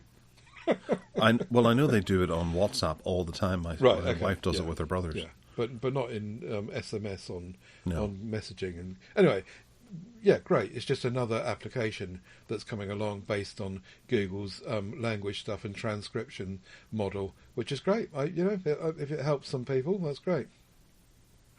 The first comment is, RCS is dead, Google. Stop trying. Yes, RCS is dead. You stop trying because Apple won't play ball, so give up on it.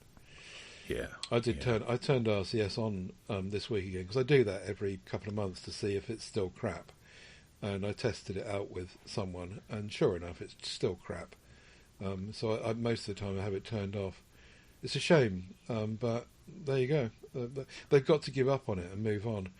If they could stick with a proper messaging service and not worry about it, then they could move on, couldn't they? Yeah, they could. Well, one thing that they haven't given up on, but might give up on soon, is the Chromebook. So what's happening new in the Chromebook world there, Teddy? What's this one? Oh, yeah. You'll soon be able to go to Google search for highlighted text in Chrome's side panel. Right. So if you've got your side panel working in Chrome, right, I've just turned mine on. I turn this on every 2 months as well to see if they've made it any better. You'll be able to, like you can in Edge, incidentally, you might have played with this in Edge. If you highlight some text in the page you're looking at, right mouse it, there will be soon an option there to say searching in the side panel, Chrome side panel, and then in the panel there will pop up a search for it.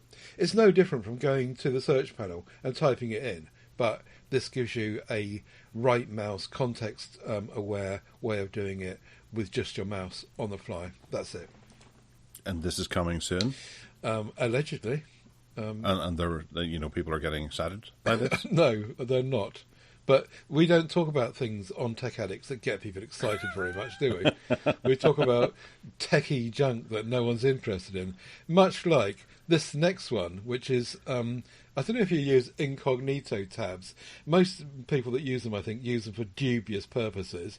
Turn on an incognito tab, and it strips out all the usual tags in Google services, particularly that show you've been there. It takes so if you're looking for, I don't know, typically I think if you're looking for porn, then you don't want anyone to know. You go to an incognito tab and do that. But there are other examples as well apart from porn.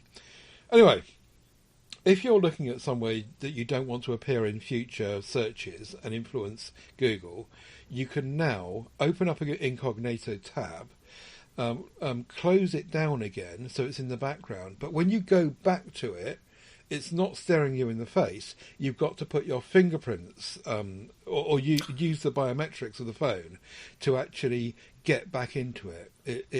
In other words, it works like a hidden file, a hidden area, until you kind of give it your biometrics to open it up again. Whereas at the moment, if you're looking at some porn, for example, and your wife borrows your phone and that's still in the background, she might go straight to it and see what you've been up to, you naughty person. Or she might enjoy it and it could open a new path of activity for you both. Anyway, the point of the story... Top tip there from Ted. It's worth trying. The point is, though, that if it's in the background, in order to open it up again, you've got to use biometrics. And I don't know, I haven't tried this to see if it's available yet, but if it's not, it's coming. The person who sits there developing this, how do they get it past the boss without using the word porn? Yeah. Because yes, I can understand. Yeah, you could be dealing with national secrets or something like that, or getting a birthday present for someone. So you don't want them to then stumble into it because it's a surprise. There are non-porn implications. Right. Okay. I think we call that shite. Okay, moving on to Hark Back.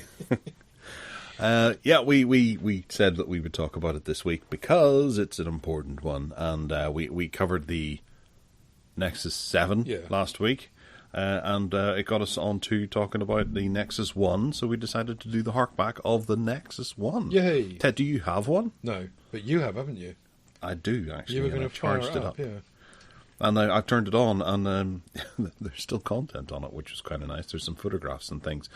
But having a wee play with it, it just reminds me of... It was such a good phone. It really was. Yeah. There's a few things that sit out, and it's things that we take for granted now. Like the air gap on the screen. The screen itself sits away from the glass, and there's maybe, I don't know, about an inch or a centimetre, of a gap between the screen and the glass, which was something we wanted to get rid of right and quick. But looking at it reminds me of, when you look at a sort of a largish frame with maybe a butterfly inside it, it's almost like a 3D display because it's set back. Right. It looks quite nice. It's well presented. It's like an old-fashioned picture. I'd forgotten that. And the wee icons as well, because currently they're the old icons. The old camera icon and play music is a pair of gold headphones, and messaging is a green smiley face inside a speech bubble. They look really nice because the screen is a perfect high res screen for the size of the device. You can't see any pixels. Or I'm looking very hard to see if I can find them, but I can't. I haven't put this online. I haven't turned Wi-Fi on or tuned it into Wi-Fi because it's. I want it to stay the way it is. Mm-hmm. I don't want to sync or anything like that, or see if there's any updates. It's. I don't think you'd be able to anyway. No. It's just all the wee things. It's really small, isn't it? The first thing that hit me about this when I was looking at this was how tiny it was.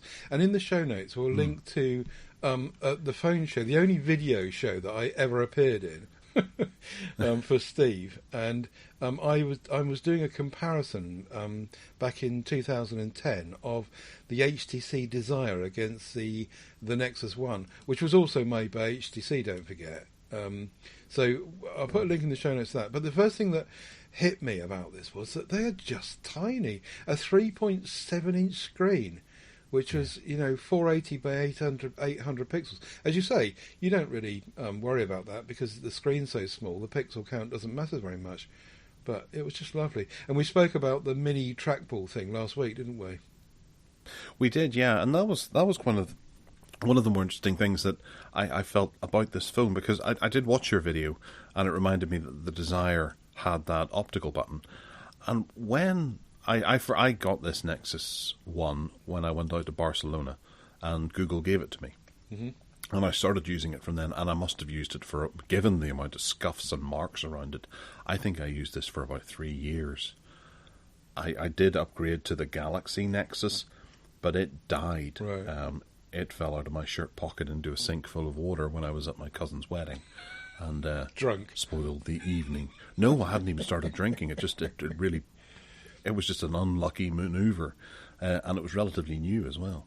But I had this up until then, or I used this up until then, yeah. And there was a bunch of people I worked in, because I worked in a large building with lots of people in it, and there was a good amount of people who went out and bought the Desire. Yes. And they hadn't seen the Nexus 1 before. And they were like, here, you've got that's not the Desire. is that newer or older than the Desire? It's like, well, it is actually the same as the Desire. We were kind of, I remember trading points with them, well, this is better because it does this, and they're like, a rollerball like on an old BlackBerry, and it's like, well, yeah, but I do remember that you could have like a continuous scroll, whereas the optical, you couldn't scroll as much or something like that. The rollerball had its benefits, and as you correctly pointed out in that video, that it would flash as well and be your notification light too. It was also a much more sturdy phone with the metal bar that goes across the back, and it feels good in the hand. It's a really nice little device to actually hold, and if you turn it on using the top button, because none of the other buttons turn it on, you have to use the top dedicated power button to turn it on. When you turn it off again, it gives you that kind of CRT closing animation as well, where you turn off a CRT and the light goes down to the middle and there's a line and it just disappears off into the background.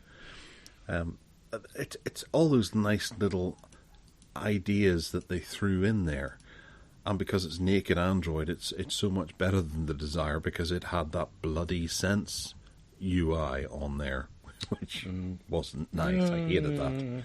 Pros and cons. No, only cons with Sense. Yeah, no, it's a beautiful walk down memory lane, turning this on again, and I've discovered that in the gallery, which has an early version of Google Photos on it, because there's an instant upload folder, and then a bunch of galleries that it's downloaded, and obviously keeping it in the cache of what I had on Google Photos that you could scroll across. And there's one picture of the Arcos. What is that? That's the 101G9. There's loads of pictures on here. The Advent Vega, we covered that quite recently. Gilligan's World, Crook Patrick, my trip up that mountain. Yeah, that's right. HTC HD2 unboxing photos. They're all on here. Wonderful. And I had to play with the camera as well. It's not good. But it wasn't even great at the time. What was it? 5 megapixel 480p. I think it was something like that. That's the video is 480p at 24 frames a second. 5 megapixel, and it had autofocus. Yeah, it flickers a lot. In low-level light, it doesn't do very well. Google's come on since then. Yes. But I do remember there was one point where there was a firmware update that came out for it, and it upped the amount of RAM we had from 256 to 512.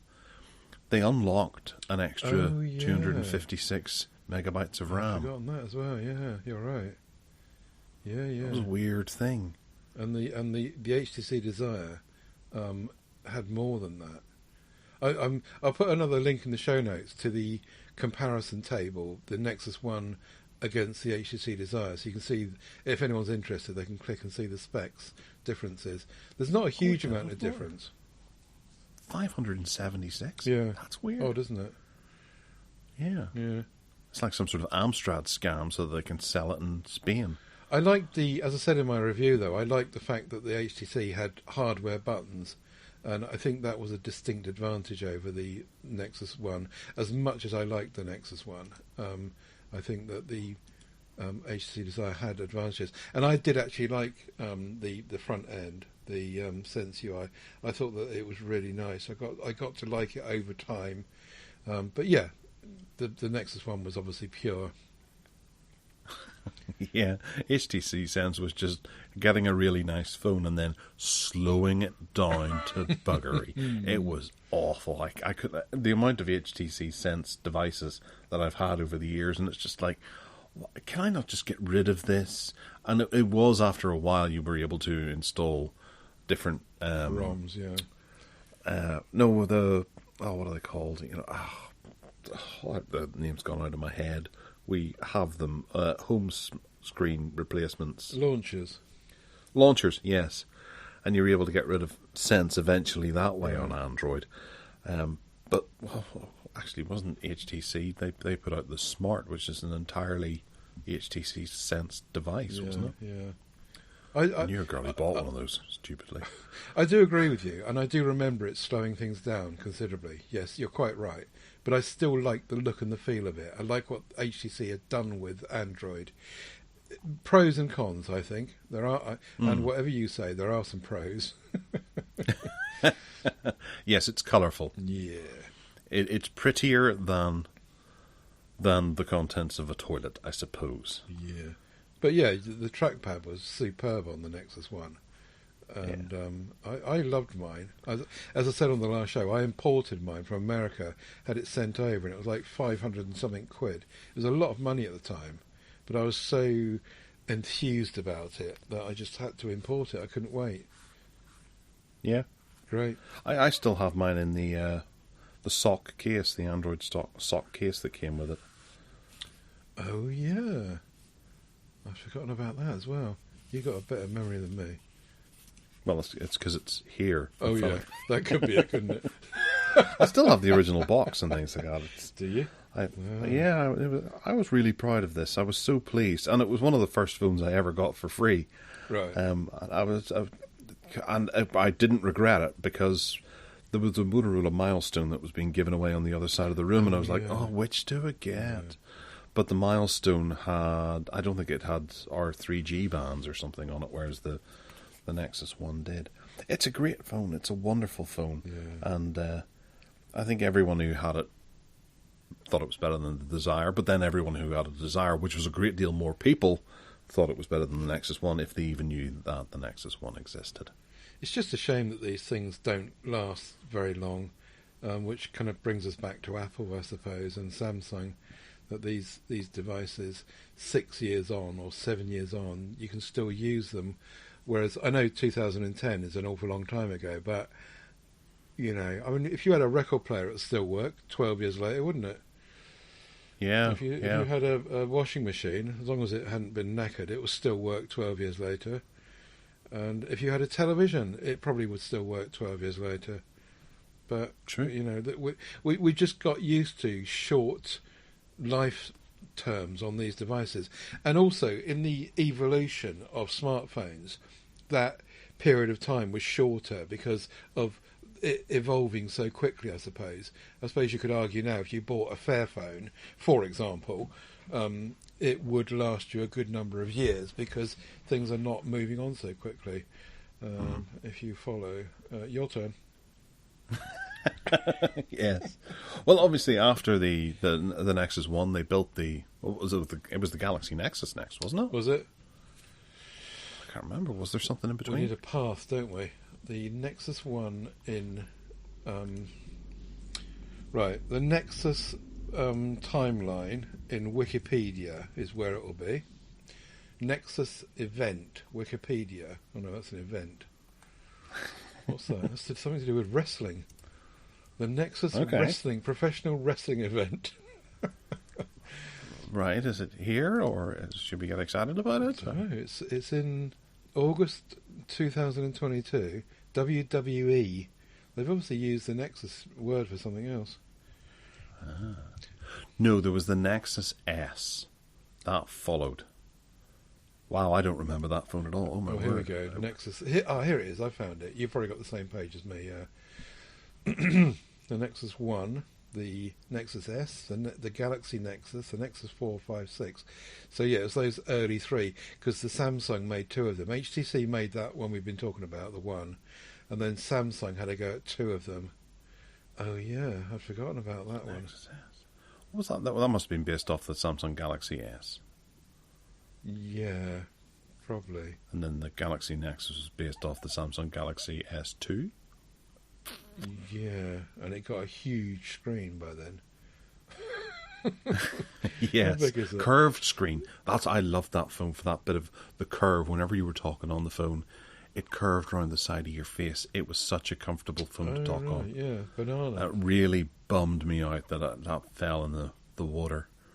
But it only had 1 gigabyte of RAM, which was, I think that slowed it down. The Nexus 4 came after that with 2 gigabytes of RAM, which again I think was a bit slow, or a bit less than we should be enthusiastic about Nexus 4 was the phone that just wouldn't stay on anything. It's put it on a completely flat surface. Get a spirit level, make sure your surface is level, put that on the same level on the same surface, and it will slide off.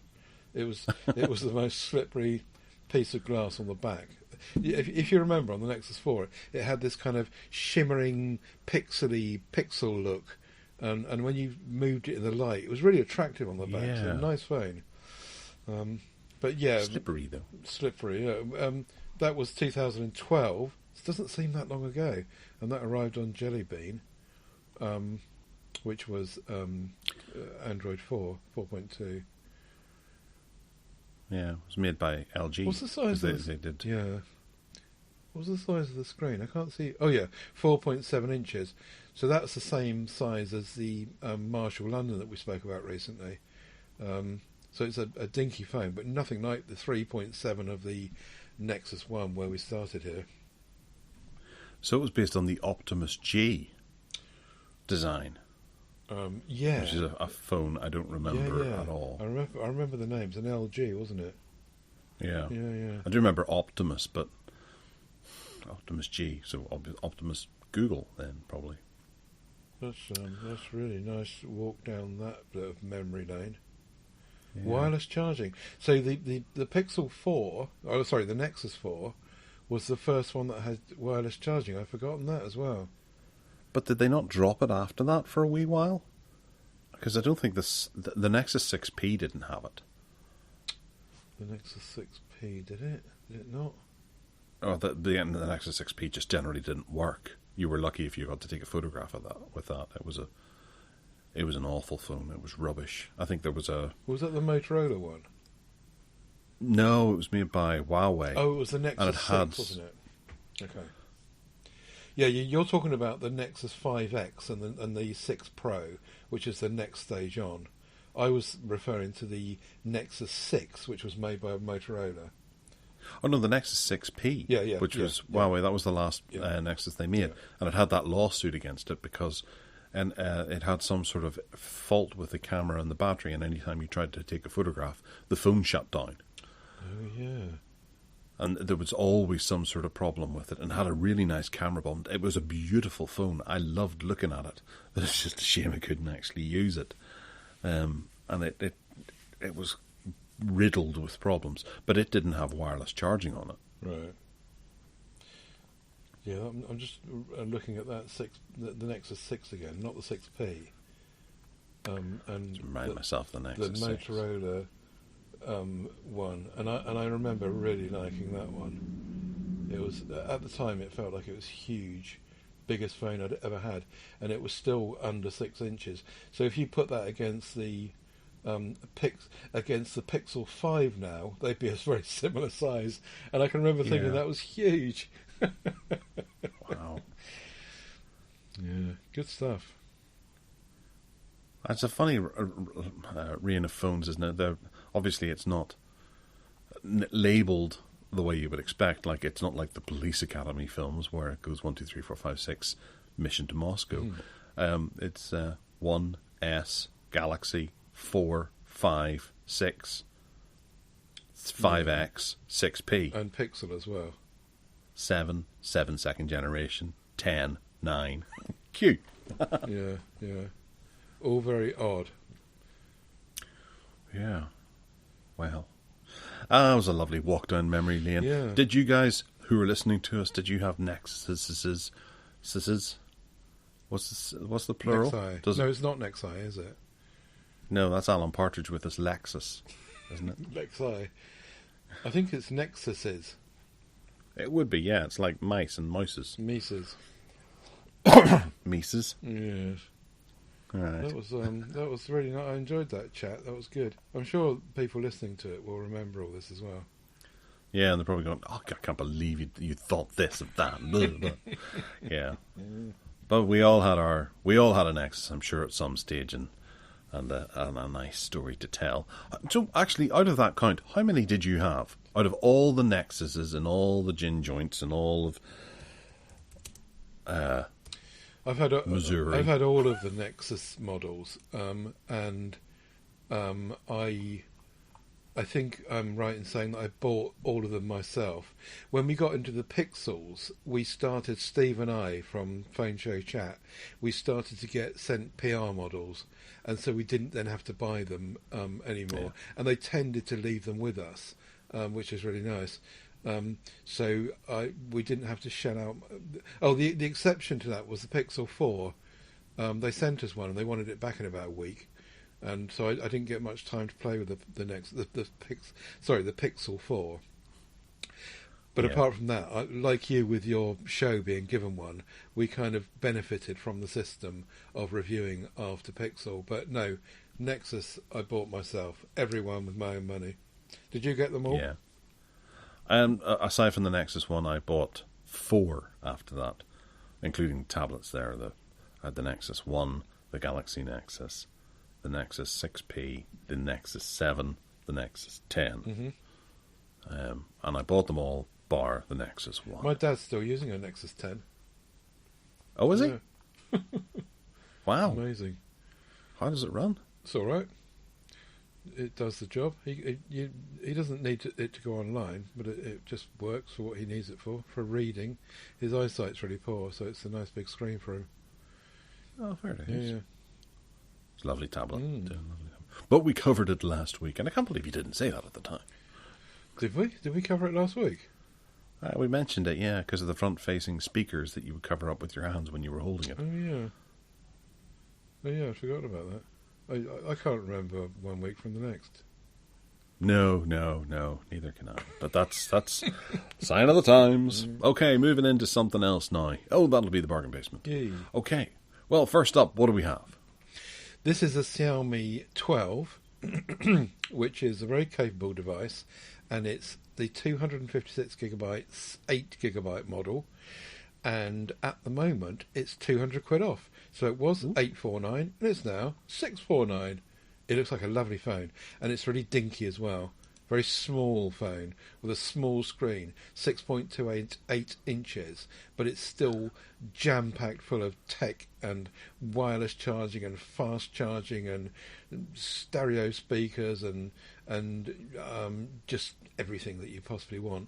I really fancied one of these, but it's always been just a bit too expensive. But there's a bargain for you. Yeah, 50 megapixel camera on there as well. Mm-hmm. And the stock shots look lovely. Mm. Yeah, that's a nice looking phone, it is. And if it's a wee bit smaller, then good on them. Indeed. Nice. I have, from one end to the other, one of the biggest tablets available. The Samsung Galaxy Tab S7 Plus Wi-Fi edition in, well, Mystique Bronze. I hadn't realised, I don't think it's part of a sale or anything. It just seems to be £469 on the Samsung store on Amazon at the moment. Mm-hmm. There's a link to that in the show notes if you want to go and have a look for yourselves. But that was, what, £800? Was it? Wow. A few months ago? Gosh. And I sold mine off about 2 months ago, and I got more than this. Mm. So some poor sod out there, I hope he doesn't listen, or hope they don't listen, because they don't know the gender of the person, they ended up paying more than a brand new one, which is really... Was yours the Wi-Fi only one? It was, yeah. Right. Wow. And it was the 7 Plus, which is what this is. It did have the book cover on it, which is usually quite an expensive thing to buy. It's £29.73 here to add on, and it had the stylus with it and a bunch of different tips and stuff. But the £469 is dirt cheap for this. Yeah, that's a real good bargain. I agree. Mm-hmm. Yeah. Shame. Shame. Oh dear. Right. How about an extension lead? A simple extension lead, which has got 6 3-pin outlets for the UK. Unfortunately, they don't turn round or anything, so you need to be careful about what you plug into them. 3 USB-A ports and 1 USB-C port, surge protection, and also a lovely looking 1.8 metre braided cord. 43% off, £30 down to 17. Looks really neat and tidy, and a nice little nice little addition for not much money. Yeah, it's got good reviews as well. Mm-hmm. A lot of good reviews, which is unlike an extension cable. There's an 8 version of it, which is only £2 more as well. Yeah, and you've got 2 switches as well. So presumably that means that you've got 2 banks of 3. One can be turned off and one on each side. That's handy. Yeah, it's a nice little extension lead, I thought, and yeah, good price. Oh, there's an 8-way one as well, look. So you could... As I just said. Sorry. Pay attention. Sorry, I missed that. I was too busy with what I was doing. So that's... did you say the price as well? I did. Oh, all right, I'll shut up now. Your turn. No, you just go ahead and looking at your big plug. I like the cord, though. I think the cord looked... you know, when you see a nice braided cord, it fills you with confidence and it's not going to kind of break or catch fire or something. It is. Whenever I'm feeling down, I do like to go and look at a braided cord. You sarky git. All right. There's 2 here that I thought I would... I'll hang on a second. No, that's all right. That's okay. Yeah. There's 2 here I thought I would mention because I'm still all about wall chargers at the moment. I noticed on Amazon there was the ESR 20-watt USB Type-C fast charger. 20 watts, not spectacularly fast, but it's still faster than normal. And it's well, for the skeptics out there, it's not going to knacker a battery if there is to be any long-term effects of fast charging on your phone. But it's compatible with all the new iPhones and all that kind of gubbins. But it's a good-looking device that only has one USB on it, but whilst it's $13.99 on Amazon, there is a code that means you can get it for $6.99, which is LGZGWP4J. Dead easy. And, actually, there's a button to apply a £7 voucher. Okay. So you can do it by clicking a button as opposed to typing all that isn't in. It? It's basically half price, isn't it? But I'm actually looking at Keepa here, and for the last year it's been $7.99. They've just recently chucked the price up to $13.99 and given you £7 off as a bit of a sale. Right. Oh, that's funny. Yeah. Well, tactics, eh? Good price though. It is, yeah, for a wee 20-watt charger. I think, if you don't maybe need quite as many sockets in it, it could do you good for £7. However, if you don't like the idea of buying something made by, I've forgotten what they're called already, ESR, Anchor are doing one as well. Yay. That is down in price from £18 to £13. Now, this is a little bit different. It's a 25-watt charger as opposed to 20, and it's a super fast PD charger for all your bits and pieces. It's got their IQ3 technology built into it, which is, really, really good and cool, and all the kids are talking about it. If you don't fancy spending money on a no-name, then you could spend a little bit more and get something that you can trust and have more confidence in. A known name. A known name and not a no-name. Yeah, that looks really nice, doesn't it? I do like the Anchor design of stuff. If you compare those two items, the Anchor stuff just looks more classy with rounded edges and corners, and I'm sure it probably does a very similar job. But just Anchor, I've got an eye on design, I think. Yeah, they do. And I think, those two should sort you out. If you're tight, you can take the risk. And if you're not so tight, then you can buy something you know is going to last. Indeed, like a Nokia G60, for example, with 2 OS updates and 3 years of security. Now reduced from £295 to £270, which is not a huge saving. Beware though, the 128GB 4GB version seems to only be available certainly at this price on the Nokia UK website, and it's a tidy looking little device. Really, it's a good price for what it provides, and you can also, if you want to, jump in on this Nokia subscribe system on their website, where you pay them a monthly fee, and then you change it whenever you fancy. And if you lose it or break it or whatever, they'll just give you a new one. Or if you get fed up with it, you send it back to them, and they give you something else, and you carry on paying your £10 or £12 a month or whatever it is, and they recycle it and subscribe it out to someone else. It's an interesting scheme. It has got one or two kind of things you've got to read up in the small print, but it does look like an interesting scheme, and Nokia trying to do a little bit for the planet. It does, yeah. So is the initial price cut down originally, and this is on sale more so? Or if you were to go and buy this off, say, Amazon, you would pay about £300 You for can't buy it off Amazon. You can buy the 64.4 version, but not the 128 gig version. So right. You don't have much choice in the UK. I don't know. This is the same as the T10 we were talking about earlier, the tablet. You see, there are certain things that Nokia just don't release in certain countries and territories. And do you remember the trouble I had getting the XR20? Because they didn't want to sell the 128 gigabyte version anywhere, and still to this day you can't seem to buy it on Amazon 128. You can only buy the 64 gig version. So Nokia they've got some screwy territorial rollouts going on, which is just a bit annoying. Screwy. It's a nice phone though, the G60. I think it's obviously an LCD screen, but it's a tidy little phone. I think the nice big battery, and it's not great big 6.8 inch screen.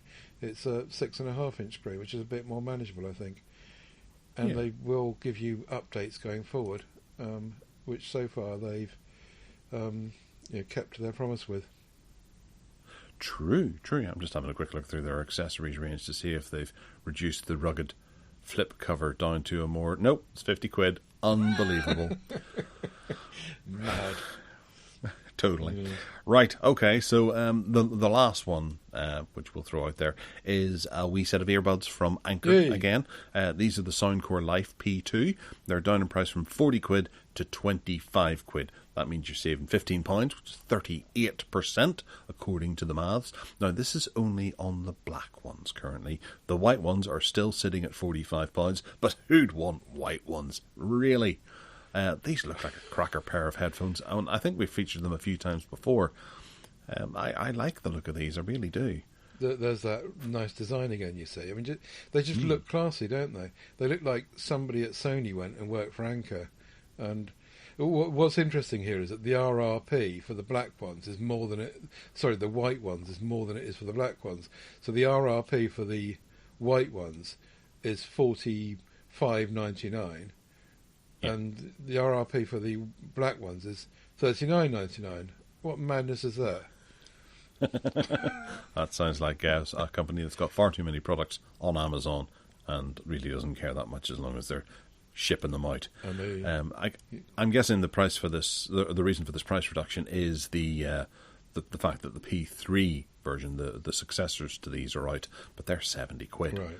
So picking these up for £25 makes them a really attractive backup pair of headphones if you're in the gym, as we all are, or going for a walk, because they're IPX waterproof, or IPX7 waterproof.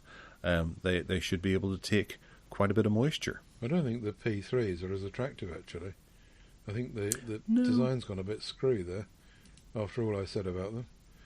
I think I prefer the design of the P2s. There you go. But the P3s may still sound better. Yeah. I'm sure they've 40 hours playback time. Really good, isn't it? Yeah. Well, that's including the case battery, of course, as usual. But £25 for a pair of earbuds, that's a bargain. And whenever they're quality like that, then good news. Is that a pair for $22.79? Indeed. Is there a difference? Wireless earbuds, Soundcore Anker P2 Mini wireless earbud. Huh. They appear to also be for sale for £22.79.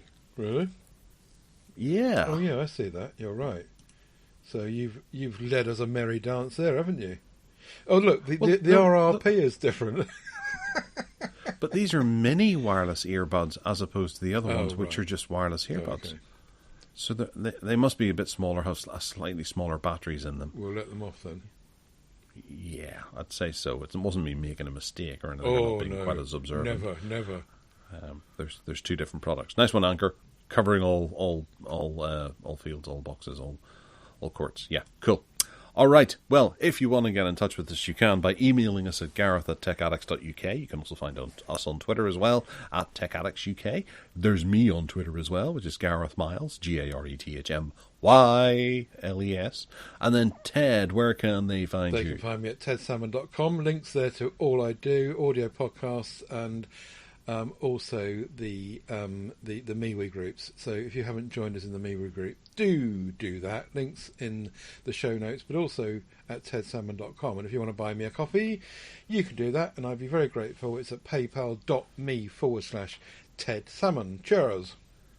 Okay, well that brings us to the end of this special Royal Commemorative version of the show, and we'll talk to you all next week. Take care now. Bye.